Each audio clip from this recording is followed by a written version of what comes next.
Hello मेरे प्यारे दोस्तों, वेलकम टू फॉर्मूला फटाफट सीरीज ऑफ लर्नो हब। तो मैं हूं Shubham from लर्नो hub, the free learning platform, जहां पर आप फिजिक्स, केमिस्ट्री, मैथ्स, बायोलॉजी सब कुछ पढ़ सकते हो, वो भी absolutely for free at learnohub.com। तो चलो शुरू करते।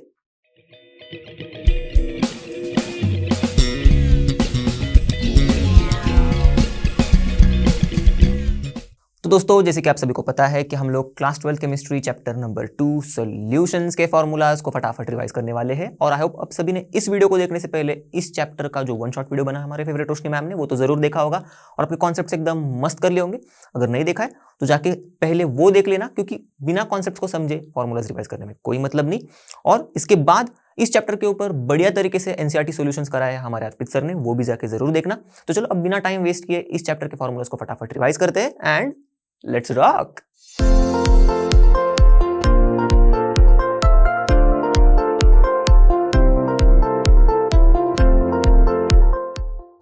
तो दोस्तों, हम लोग अब शुरुआत करेंगे कुछ कॉन्सेंट्रेशन वाले फॉर्मूलाज से, ओके, जिनसे हम लोग सॉल्यूशन का कॉन्सेंट्रेशन बता सकते हैं। अब ये फॉर्मूलाज हम लोग ने चैप्टर नंबर 1 क्लास 11 में भी पढ़े हुए, उस चैप्टर में भी हम लोग ने इन फॉर्मूलाज को देखा हुआ है। ओके, तो शुरुआत में कुछ फॉर्मूलाज हम लोग ने पढ़े हुए हैं, क्योंकि बाद में हम लोग इस चैप्टर के मेन क्रक्स वाले फॉर्मूला पर जाएंगे। अब शुरुआत करते हैं, ये जो पढ़े हुए फॉर्मूलाज जो है उनको फटाफट रिवाइज कर लेते हैं। ओके, तो सिंपली स्टार्ट करते हैं। फर्स्ट वाला है हमारा मास परसेंट या फिर वेट परसेंट ऑफ कंपोनेंट वाला फॉर्मूला। ओके, अब एकदम इजी है इनको याद रखना। अगर किसी कंपोनेंट का मास परसेंट ढूंढना है तो क्या करना है, सिंपली उस कंपोनेंट का मास लेना है। ओके, सॉल्यूशन में हमारा जो कंपोनेंट है उसका मास लेना है और फिर डिवाइड कर देना है by total mass of solution. ये भूलना नहीं है, मतलब सॉल्यूशन के ही भले मास हो भले वॉल्यूम हो, सॉल्यूशन वाला ही टर्म रहेगा नीचे। ओके, और अब मास परसेंट है इसलिए टोटल मास ऑफ सॉल्यूशन से डिवाइड कर देना है और फिर परसेंट है इसलिए मल्टीप्लाई बाय 100 कर दो। ओके, तो ऐसे याद रखना फॉर्मूलाज को, तो आप भूलोगे नहीं एकदम और इजीली याद भी हो जाएंगे आपको। फिर वॉल्यूम परसेंट ऑफ कंपोनेंट, अब आपने अगर मैंने जो लॉजिक बताया है वो ही आपने अप्लाई कर दिया तो वॉल्यूम परसेंट भी आपको याद हो जाएगा। कैसे, उस कंपोनेंट का वॉल्यूम लो। ओके, हमारा सॉल्यूशन है, हमारे सॉल्यूशन में जो हमारा कंपोनेंट है जिसका हम लोग वॉल्यूम परसेंट ढूंढ रहे, उस कंपोनेंट का वॉल्यूम लेना है हमें और फिर डिवाइड कर देना by total volume of solution और फिर मल्टीप्लाई कर दो बाय 100। ओके, तो मिल जाएगा वॉल्यूम परसेंट ऑफ कंपोनेंट। फिर मास बाय वॉल्यूम परसेंट। अब यहाँ पर देखो, ऊपर मास परसेंट था, वॉल्यूम परसेंट था, तो हम लोग सारे के सारे टर्म्स मास और वॉल्यूम के ही ले रहे थे। अब यहाँ पर मास बाय वॉल्यूम है तो ऊपर मास वाला टर्म आएगा और नीचे वॉल्यूम वाला टर्म आएगा। अब ऊपर मास ऑफ सोल्यूट, ये याद रखना आप, और नीचे जैसे मैंने हमेशा बोला है सॉल्यूशन वाला ही टर्म रहेगा। ओके, तो यहाँ पर भी सॉल्यूशन वाला ही टर्म रहेगा नीचे। तो mass of solute divided by volume of solution और फिर परसेंट है इसलिए मल्टीप्लाइड बाय 100। ओके, फिर कॉन्सेंट्रेशन इन पीपीएम। अब ये भी काफी इंटरेस्टिंग सा फॉर्मूला है और ये कब यूज करना है ये भी थोड़ा ध्यान से समझ लेना। जब सोल्यूट बहुत कम है, बहुत कम, और सॉल्वेंट बहुत ज्यादा, तो ऐसे केसेस में हम लोग को बहुत दिक्कत होती है कि यार कॉन्सेंट्रेशन क्या है सॉल्यूशन का, तो हम लोग पीपीएम में बता देते हैं। तो कैसे बताना है, सिंपली हमारा जो सोल्यूट है उसका मास लेना है। ओके, और फिर डिवाइड कर देना है, जैसे मैंने बोला नीचे सॉल्यूशन का टर्म हमेशा, और मास ही, सॉल्यूशन का भी मास ही लेना है। ओके, तो मास ऑफ सोल्यूट लेना है, डिवाइड कर देना है बाय मास ऑफ सॉल्यूशन और फिर मल्टीप्लाई कर देना है बाय 100 नहीं 10⁻⁶ से। अब ये कैसे याद रखेंगे, सिंपल है, देखो पार्ट्स पर मिलियन ना, तो मिलियन तो आपको पता ही है 10 लाख 10⁻⁶, तो इसीलिए मल्टीप्लाई करेंगे बाय 10⁻⁶, ऐसे याद रखना आप। ओके, तो आपको हो जाएगा याद कॉन्सेंट्रेशन इन पीपीएम वाला फॉर्मूला। नेक्स्ट है मोल फ्रैक्शन ऑफ कंपोनेंट। अब ये भी काफी इंपॉर्टेंट फॉर्मूला है, काफी जगह पर आप यूज करोगे इसको। इज इक्वल्स टू क्या है, सिंपल सी चीज है, उस कंपोनेंट के number of moles low, okay, और डिवाइड कर दो by total number of moles of all components. Okay, तो आपको मिल जाएगा उस कंपोनेंट का मोल फ्रैक्शन। अब एकदम एग्जांपल की तरफ से हम लोग अगर बाइनरी मिक्सचर मतलब बाइनरी सॉल्यूशन की बात कर रहे हैं, यहाँ पर हम लोग सॉल्यूशन की बात करें तो बाइनरी अगर सॉल्यूशन है हमारा जिसमें ए और बी कंपोनेंट है, ओके, दो कंपोनेंट्स है हमारे पास, तो अगर मैं ए का Na बोल दूं, नंबर ऑफ मोल्स है ए के, और Nb है number of moles of B. Okay, तो अगर हम लोग ए और बी का मोल फ्रैक्शन लिखना चाहें एक्सप्रेशन में तो कैसे लिखेंगे, सिंपल है, हम लोग मोल फ्रैक्शन को x से डिनोट करते हैं, तो x से इज इक्वल्स टू क्या होगा, number of moles of component, तो हम a का लिख रहे हैं। ओके, एक मोल फ्रैक्शन, तो हम लोग number of moles of a लेंगे, ऊपर बाद में नीचे क्या लेंगे, total number of moles of all components, तो हमारे पास दूसरा कंपोनेंट कौन सा है, b है, तो फिर हम लोग ने क्या लिया, Na और Nb का एडिशन। ओके, तो हो गया हमारे total number of moles of all components. xb का भी सेम ऐसी ही रिलेशन है, आपको पता चल गया होगा। तो ये कुछ रिलेशन हम लोग ने इसके ऊपर बिल्ड किया है एक्सप्रेशन वाला, वो आपको याद रखना है, सिंपल सा एकदम छोटा सा फॉर्म में है, इतना बड़ा याद रखने की जरूरत नहीं, छोटे फॉर्म में याद रख लो। और फिर बाद में ये बहुत इंपॉर्टेंट चीज है, देखो यहाँ पर इन दोनों को तो मैंने बता दिया मैंने। ओके, यहाँ पर ये फॉर्मूला क्या बता रहा है हमें कि अगर हमारे सॉल्यूशन में अगर आई नंबर ऑफ कंपोनेंट्स है, ओके, तो सभी कंपोनेंट्स का मोल फ्रैक्शन हम लोग ऐड करेंगे तो हमें 1 ही मिलेगा हमेशा। ओके, बस इतना याद रखना है। चलो आगे देखते हैं। मोलारिटी और मोलालिटी के फॉर्मूलाज आपको पता ही होगा आई होप। तो मोलारिटी इज इक्वल्स टू क्या होता है, number of moles of solute divide करेंगे हम लोग volume of solution in DM cube से। ओके, अब इस number of moles of solute को हम लोग अगर फोड़ के लिख दे, ओके, तो इसका तो हमको फॉर्मूला पता है, mass upon molar mass, right. तो बस अगर मैं ठीक से रीअरेंज कर दूं तो क्या मिलेगा मुझे, mass of solute upon molar mass of solute into volume of solution in DM cube. Okay, चलो आगे बढ़ते हैं। m1v1 is equals to m2v2। अब ये तो अक्सर हम लोग यूज कर सकते हैं जब भी हमें एक डिजायर्ड कॉन्सेंट्रेशन वाला सॉल्यूशन बनाना है। ओके, किसी ऐसे सॉल्यूशन से, मतलब सेम सॉल्यूशन ही रहेगा। सपोज हम लोग H2SO4 का सॉल्यूशन बना रहे हैं, तो अगर हमें सपोज 0.3 मोलर सॉल्यूशन बनाना है, ओके, और हमें पता है कौन से सॉल्यूशन से बनाना है, ओके, उस सॉल्यूशन का भी हमें कॉन्सेंट्रेशन पता है। ओके, सपोज मुझे 0.5 मोलर H2SO4 से 0.3 मोलर H2SO4 बनाना है, और वो भी कितना बनाना है मुझे, सपोज मुझे 1000 ml बनाना है।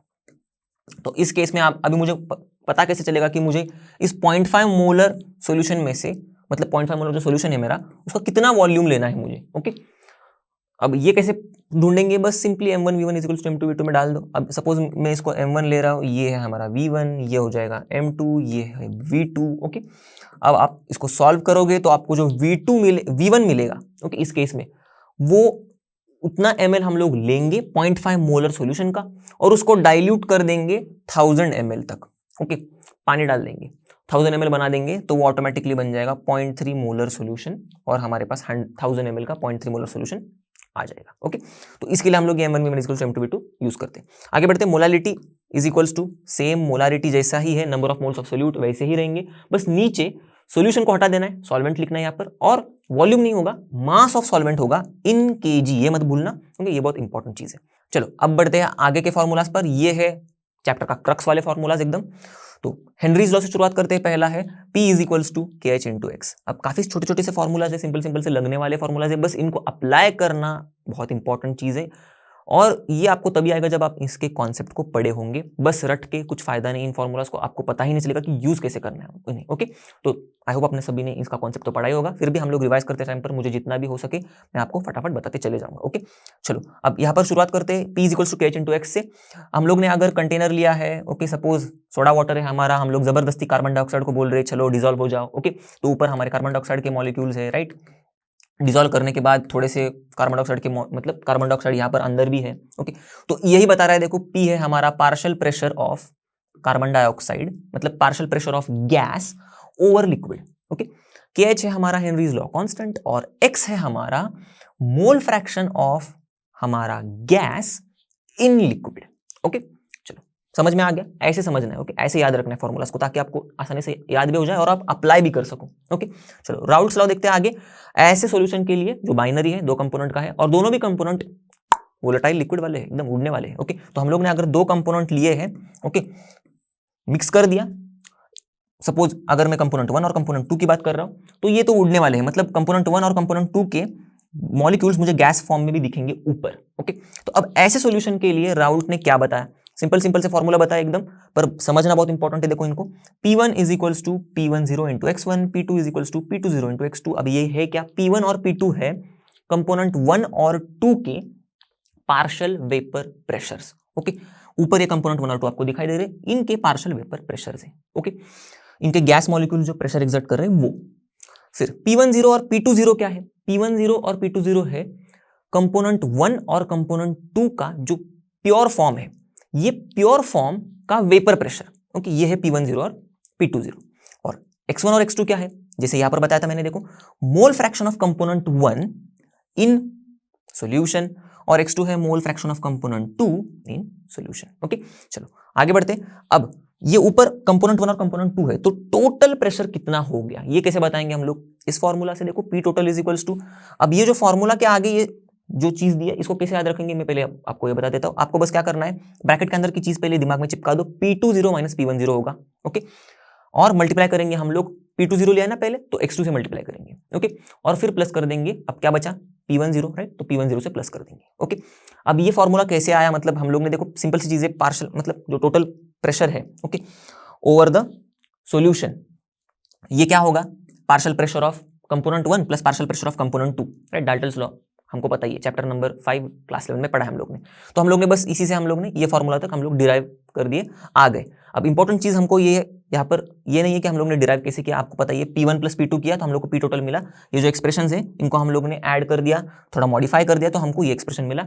अब इसको यूज करना कैसे है आपको पता चल गया होगा, और याद भी कैसे रखना है ये भी मैंने आपको बता दिया। अब आगे बढ़ते हैं, देखो Pi is equals to YI into P total. अब ये बताने की जरूरत नहीं है, ये तो क्लास 11 चैप्टर नंबर 5 में पढ़ा हम लोग ने, Dalton's law of partial pressure का ही फॉर्मूला है। बस यहाँ पर इन फॉर्मूलाज को हम लोग जब यूज करेंगे तब हम लोग इसका भी इस्तेमाल करेंगे, इसीलिए चैप्टर में दिया गया है। ओके, अब ये क्या है देखो, एक्चुअल में देखो ये Pi मतलब P1 या फिर P2, ओके, कोई भी हो सकता है, I कंपोनेंट का पार्शियल वेपर प्रेशर। ओके, अब ये P टोटल आपको पता ही है, अभी मैंने बताया क्या है, और YI क्या है, फिर YI है, ये भी है mole fraction, okay, ith component का। पर ये मोल फ्रैक्शन अब यहां पर सॉल्यूशन के अंदर जो हमारा कंपोनेंट प्रेजेंट है उसका नहीं है, ओके, जो हमारा वेपर फेज में कंपोनेंट प्रेजेंट है ना, वहां पर उसका मोल फ्रैक्शन कितना है, वो है हमारा YI। तो अगर कंपोनेंट 1 की बात चल रही है तो Y1 मतलब कंपोनेंट 1 का mole fraction in vapour phase, okay, उल्टा याद रखना है, x का उल्टा y, ऐसे। अब इस फॉर्मूला को मैं मतलब इतना डिटेल में क्यों बता रहा हूं ये सब चीजें, ताकि हम लोग को समझे कि हम लोग यूज कैसे करेंगे इसको। देखो आपको अगर कंपोनेंट का, ओके, मोल फ्रैक्शन पता है वेपर फेज में, ओके, YI पता है आपको, या फिर Y1 पता है आपको P टोटल भी पता है, ओके, तो आप P1 ढूंढ सकते हो या फिर P2 ढूंढ सकते हो, ओके, सिमिलरली। और फिर ये P1 और P2 का आप अगर यहां पर डाल दोगे इस फॉर्मूला में, ओके, और अगर आपको ये प्योर P1, प्योर कंपोनेंट 1 और प्योर कंपोनेंट 2 का वेपर प्रेशर पता हो, मतलब P10 और P20, तो आप मोल फ्रैक्शन ढूंढ सकते हो कंपोनेंट 1 और कंपोनेंट 2 का इन सॉल्यूशन, ओके। तो आपको समझ में आ गया होगा मुझे क्या कहना है। देखो आपको अगर यहां पर कंपोनेंट का मोल फ्रैक्शन पता है, ओके, वेपर फेज में कितना है, जो कि है Y1, P टोटल पता है आपको, P10 और P20 पता है, तो आप उस कंपोनेंट का मोल फ्रैक्शन इन सॉल्यूशन बता सकते हो, है ना गजब वाली चीज, राइट।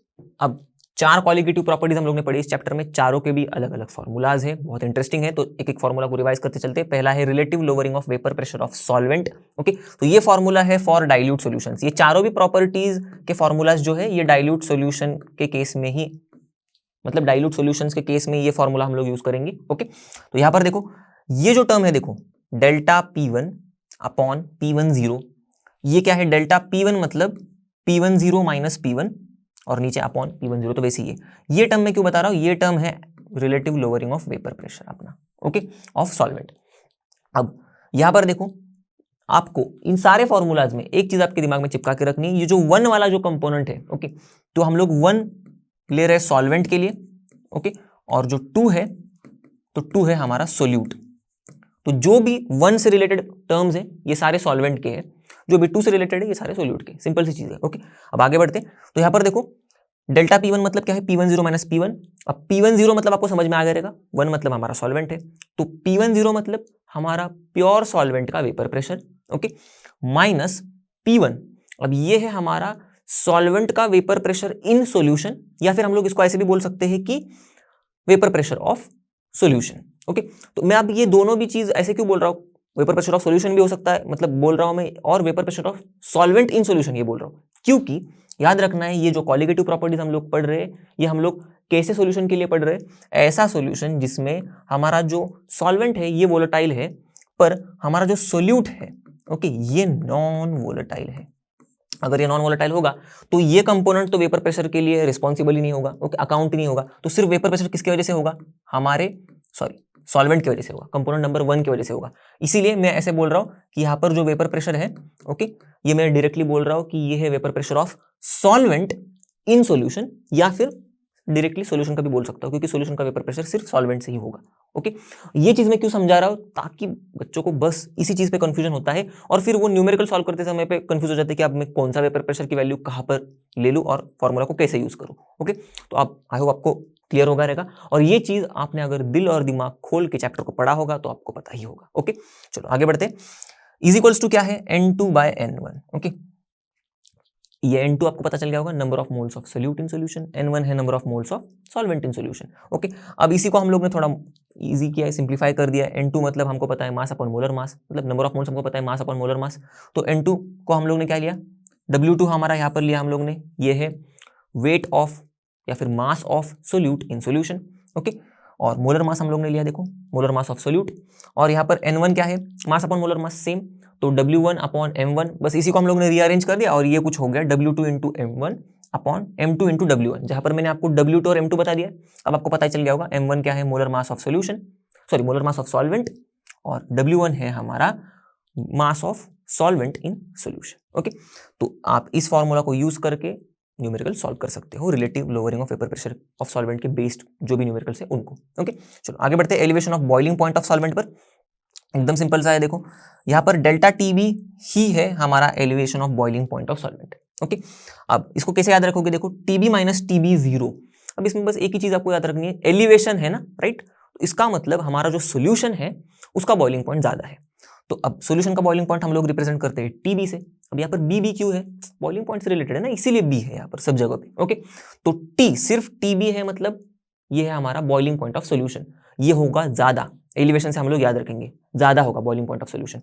ओके, माइनस करेंगे किससे, boiling point of pure solvent जिससे हम लोग सोल्यूशन बना रहे हैं। तो ये जो हमारा boiling point of pure solvent है ये है हमारा TB0। ओके, तो ऐसे याद रखेंगे फॉर्मूला को। अब ये जो डेल्टा टीबी है ये इज इक्वल्स टू होता है, और एक फॉर्मूला है हमारे पास, ये हम लोग ज्यादा यूज करते हैं।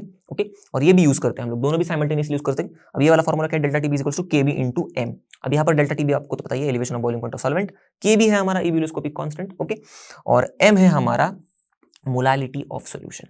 अब इसी एम को हम लोग ने थोड़ा सिंप्लीफाई कर दिया, तो यहाँ पर सिंप्लीफाई करने के बाद कुछ फॉर्मूला ऐसे बन गया, देखो तो केबी तो वैसे ही रहा, KB okay multiplied by W2 into 1000 upon M2 into W1। अब यहाँ पर आपको देखो ये जो W2 है same mass of solute in solution but in grams है। ओके, ये जो M1 है ये भी है मोलारिटी ऑफ सोल्यूट। ओके, ये जो W1 है ये याद रखने वाली चीज है, ये है मास ऑफ सॉल्वेंट, आपको तो पता ही है 1 मतलब सॉल्वेंट, पर ये है इन ग्राम्स। अब ये मैं क्यों एम्फसाइज कर रहा हूं, क्योंकि हम लोग ने ऊपर 1000 लिया है।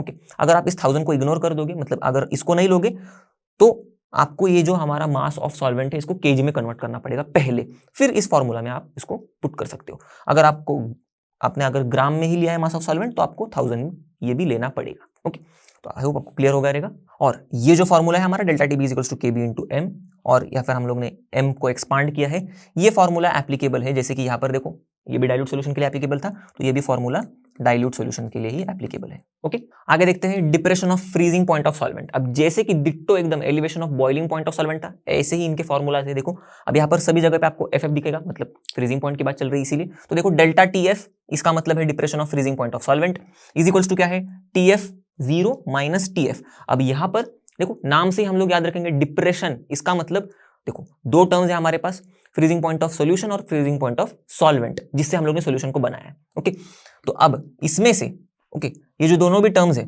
याद कैसे रखेंगे, कौन मतलब किसको माइनस करना है किससे, तो ये हमारा जो डेल्टा TF0 है ये है हमारा फ्रीजिंग पॉइंट ऑफ सॉल्वेंट जिससे हम लोग ने सॉल्यूशन बनाया, 0 मतलब सॉल्वेंट और TF मतलब फ्रीजिंग पॉइंट ऑफ सॉल्यूशन। अब डिप्रेशन है तो मतलब हमारा जो सॉल्यूशन है इसका फ्रीजिंग पॉइंट कम होगा। ओके, मतलब डिप्रेशन, करेक्ट, समझ में आ गया आपको। तो इसका अगर कम होगा तो ये आएगा बाद में, राइट, तो TF0 माइनस TF ही होना चाहिए, तो वही है देखो TF0 माइनस TF। ओके, ऐसे याद रखना है। आगे delta TF is equals to KF into M.